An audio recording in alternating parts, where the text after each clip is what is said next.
morning, everybody. I'm Chris Peterson, and I am the SAVIS representative for 6 through 12 math. And I am here today to show you a few things about the SAVIS platform and the enVision math program. So we're here for you guys, and we are happy to service you with your needs and using our platform and our programs as a resource. So I'm going to give you my contact information a little bit later. First of all, if you're new to getting on the SAVIS platform, SAVIS Realize, you're going to find a page, an icon on your Clever page that's going to say SAVIS Easy Bridge. Once you go on to that, you're going to look for the SAVIS Realize icon, and you're going to set your account up through that SAVIS Realize platform. That's where your programs are housed. Your enVision, ELA, My Perspectives, Elevate Science, all of those are housed on the Realize platform. So that's what you're looking for to set your account up. I'd be glad to help anyone with that if you have questions. Getting into it just to start off.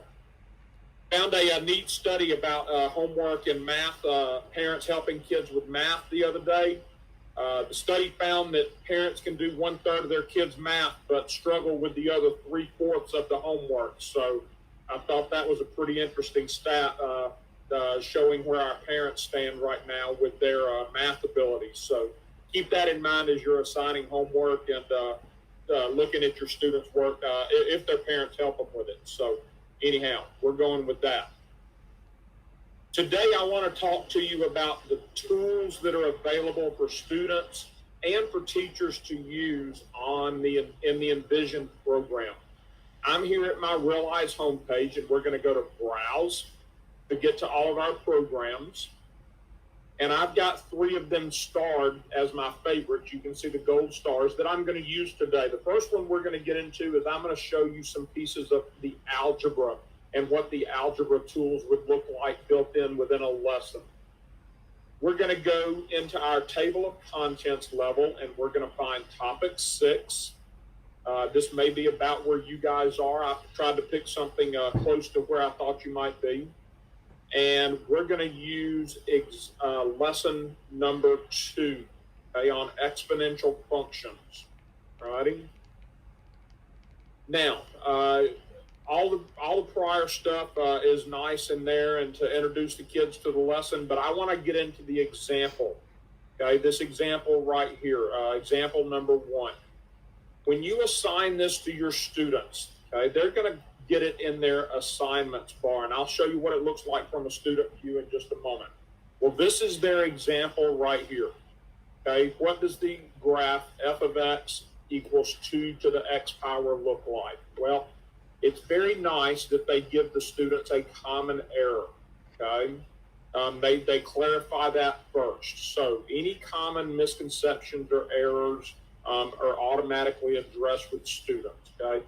So, and this one never going to have a value of 0, so it's not going to cross the x-axis. So that's going to tell them that. So we must ask students that. What is it going to look like if it never crosses the x-axis? Well, it's going to stay up in the top quadrants of the graphing chart. Okay, so we can click on the solution, and it's going to show them what it looks like. Now, the nice thing about this is they give you values for all of the numbers, okay, for a few of the integers going from x, okay, -2, -1, 0, all the way up to 3, okay. The nice thing about this graph is you can zoom out, okay, and zoom out and zoom out and zoom out, okay. Now, the nice thing about this is it lets students and it lets you, okay, if you're doing the instruction, work with your students and start adding more values to this. Okay, so let's try one. If x were to be 4, Matt, 2 to the 4th power equals how much? Can you help me out on this, Matt? He must have stepped away. That's yeah, fine. I did. Okay, I'm so sorry. 2 to the 4th power would be what? 16. 16, all right, good. So let's type in 16, and you can see that if we scroll out on our graph, very good, it fits right there on our graph nicely. So this is a tool that you can use as a teacher during your instruction. X to the 5th power would be 32. We can zoom out a little more, and yes, there it is at our 32. So this is a nice piece. Then it allows you or the students, okay, to go in and type in a function formula, okay? F of X equals, well, let's see here. X, if X equals 5, then you can type it in like that, and you can get it on the graph to see if you, and another nice thing is it explains it again, okay? Right here to the students, this common error, as X value approaches negative infinity, the Y value approaches 0. So it's telling them a different way that it's never going to intercept the X axis. So these tools right here, Desmos tools, are built in for you in the AGA program. Very nice to use, very beneficial for your instruction, and very beneficial for the students to use as they're doing their work, okay? Super. Now, let's go to the 8th grade program to show our middle school teachers what their tools are going to look like in this, okay? I'm in the 8th grade program. I'm going to go to topic 5. Once again, that may be about where you guys are, just past it, I'm not sure. And I'm going to go to lesson 2. Once again, dealing with graphing, so I can show you the graphing part of Desmos. And once again, all this beginning stuff is nice, but when we get into the examples for the students to work, let's look at example 1. Here it is. Okay. And it's a nice, in the middle school and elementary school programs, it's a nice little visual animation to show them how the problem looks. What is the problem about? Okay. And in this case, we've got a person that's choosing a phone plan. So they're going to have to decide which phone plan is best for them. And we're trying to get the kids to understand that they can use a graphing equation to solve this. Okay, so it goes through all of the setup and all of the data that they're going to need and setting it up and whatnot like that. Okay, so then it's going to become interactive. It's going to say start activity. Okay, so we're going to have to create the slope and the equation for this by typing in the formula. And it's real nice because students can do this with you synchronously before you send them off on their own. Okay, 2x plus 75, righty? Then we're going to type in the second equation, 0.25x plus 70, because the plans are $75 flat and then 20 cents per minute and yada, yada like that. So now we can see, okay, and you're going to be the instructor that shows the students. Well, this is our graph for the cost of 20 cents per minute, the green is, and the 25, the purple is 25 cents per minute. So this tool is built in for the students to use during your instruction, which is awesome to use, okay? During your instruction synchronously with them, it's there. It's going to be there for them on their homework, okay? So we've got it set up, so let's click next and see how it looks.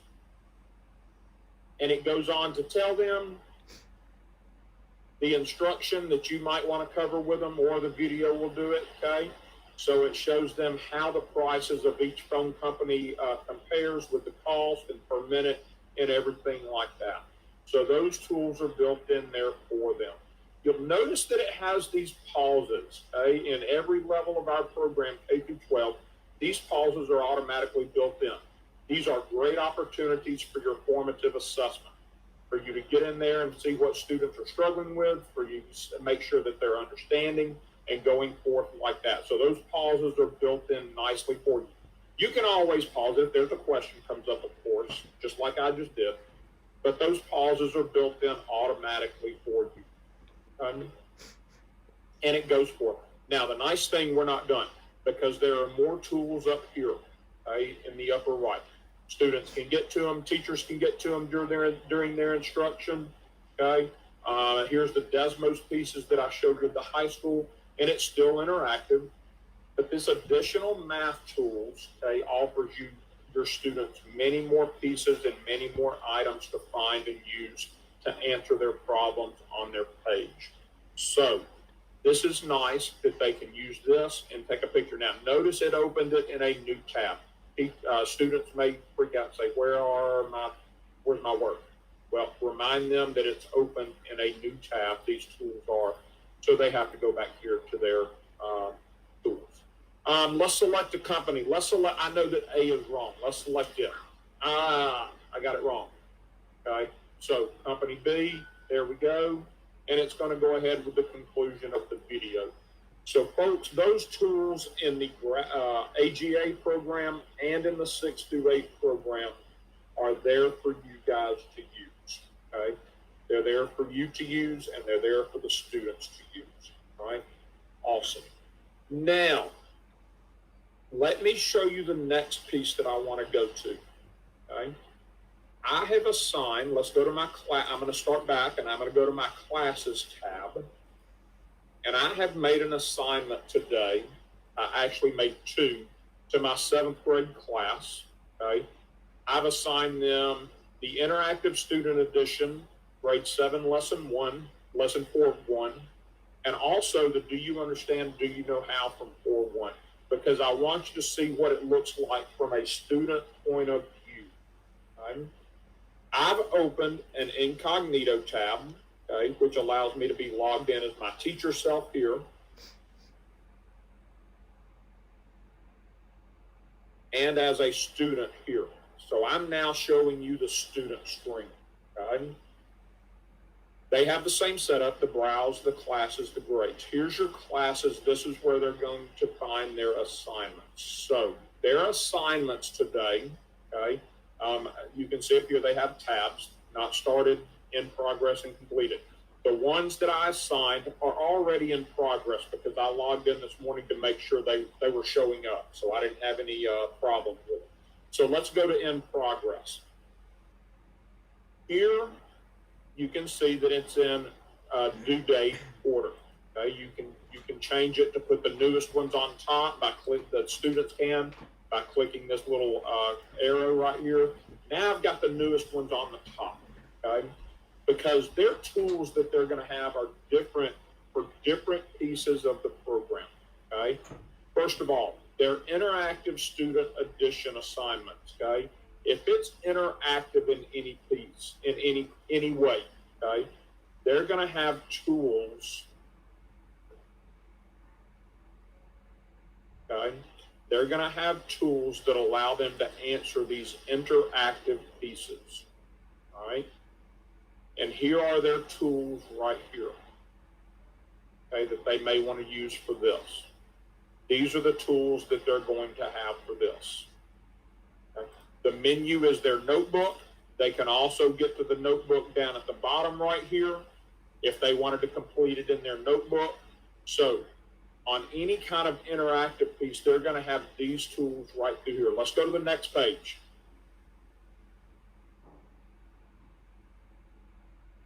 Once again, here's the video, the visual learning video, okay? Continuing on through the assignment. Okay, it's interactive, so they're going to have to choose answers at some point, okay, and all of that, and write items in there. Let's see here. So it reads it to them, which is nice, all righty? And here are their tools, this little plus button up here. So let's say additional math tools, English, Spanish glossary, okay, the math tools. Once you're in this, it's going to open here. Let's use integer chips, okay, and it's going to open it in a new tab. All right, so we're going to add here and play it in and all that. So it's back over here, okay, and then you can look at your answer through that, all righty? So that's the nice thing about that is it has those tools. Now, the other assignment is not interactive. It is strictly a PDF file that you have assigned, okay? And how do I know it's a PDF file? Because when you look at it as the teacher, let me go and show you how you know it's a PDF.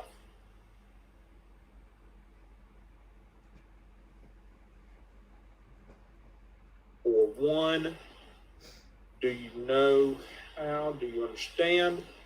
I'm going to know it's a PDF because it's going to have download right here. Students would actually find this in the print copy, okay, but it's also available digitally for students, okay, and students can edit it. We have a PDF editor. That's what I'm about to show you, okay, but it's downloadable so you know it's a PDF, okay. Here we go. Let's click on it. I'm back as the student. I've opened it now. Here are all of their tools to edit this PDF, okay?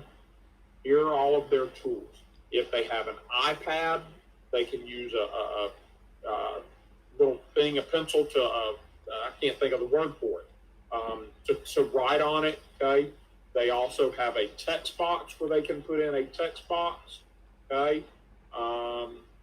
And put it in, hello teacher, alrighty, and they can turn work in like that. They can draw on it, okay? They can make lines and whatnot on here, okay? And so there's all of these tools up here as a PDF editing piece to your files. Then all they would do is turn it in, bing. Warning, after clicking turning in, the teacher will not see any additional work you complete on the assignment. So they've got to be aware, once you turn it in, it's turned in for good, okay? So we're gonna click turn in, there we go. Now I'm gonna go back as the teacher. Let me show you how to find their work.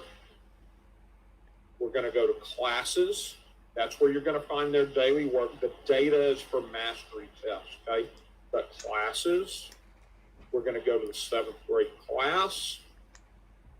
Here it is, the do you understand and do you know how? And it shows me that that one student just completed it. So let's go to it. View student status. And that student number 1 completed it. So let's open it and go to it. Review and score.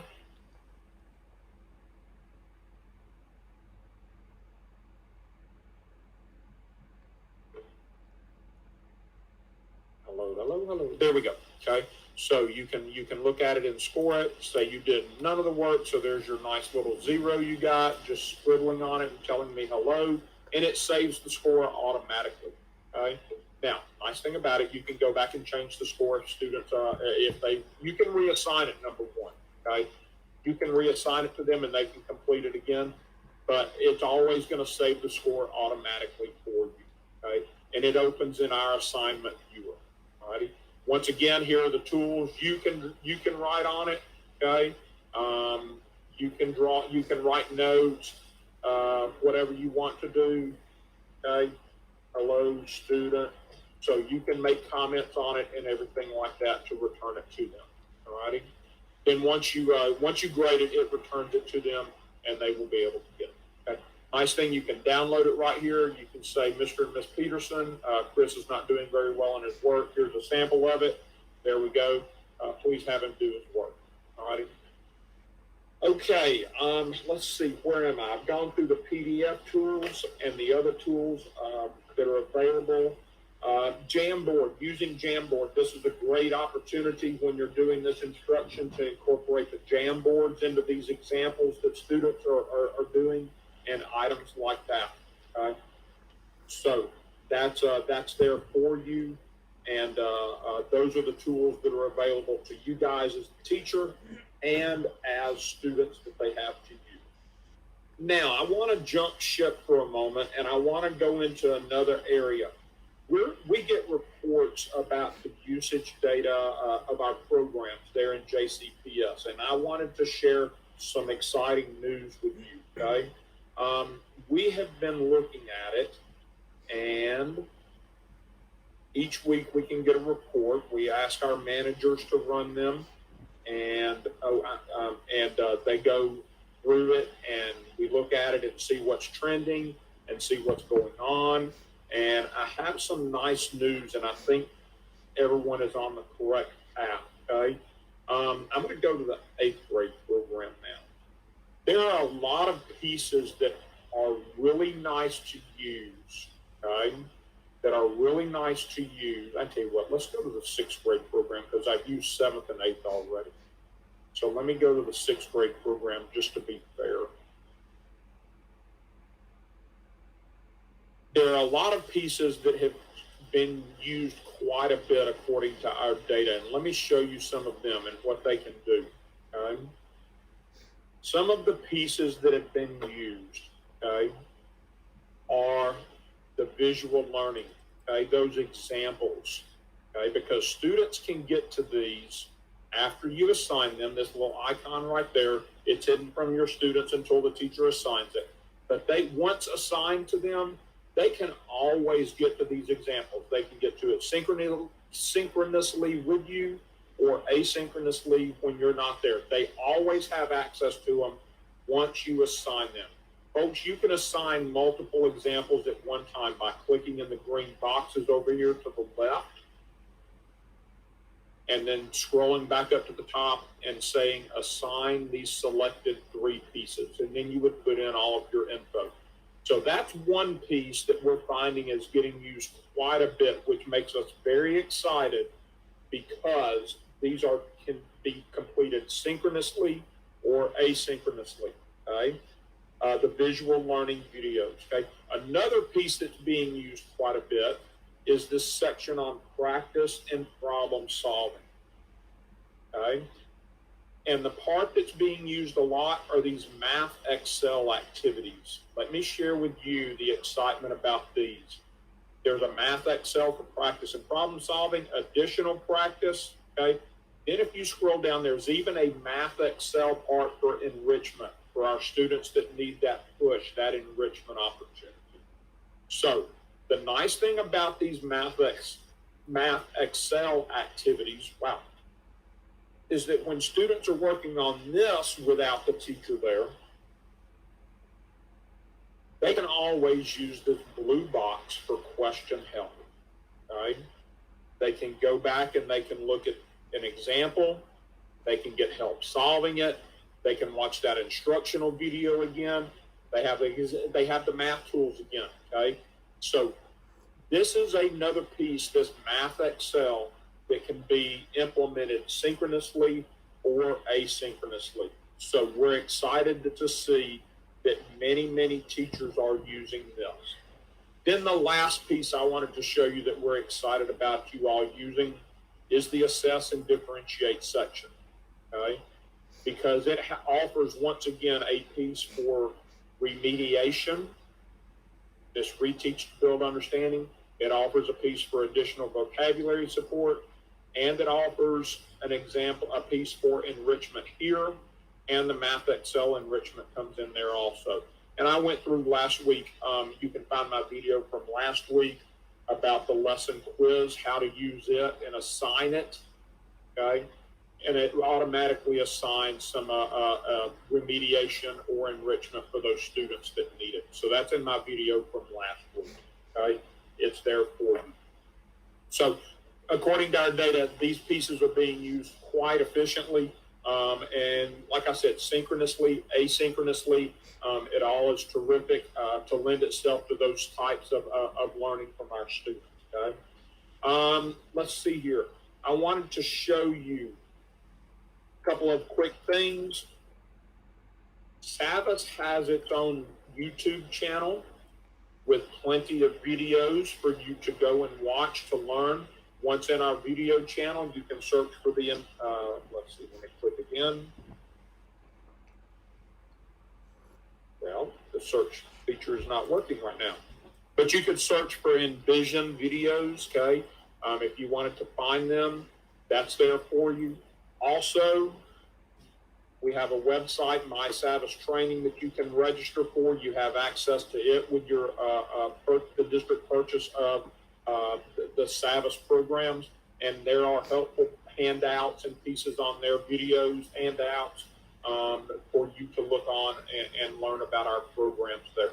Okay? Let me finish up by showing you my contact information, and I'll get Linda, I think she's in the chat, to help with this. My email, you can always reach me, chris.peterson. Yes, hello? I said it's in there. @savas.com.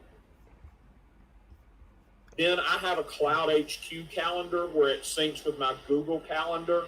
You can always sign up for a session or multiple back-to-back sessions or whatever at this address on my Cloud HQ.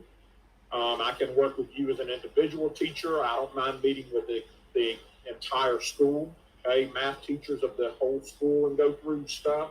And be sure to follow us on Twitter. We have a team Twitter account, JCPS_P. It's the Savas JCPS coaches team, and we put out stuff that we find that's helpful to you guys in the Jefferson County schools. And I also have my own individual Twitter account, Mr. Peterson Teach. So be sure to give us a follow, and we like posting and sharing great items like that. So I think that's going to do it for me.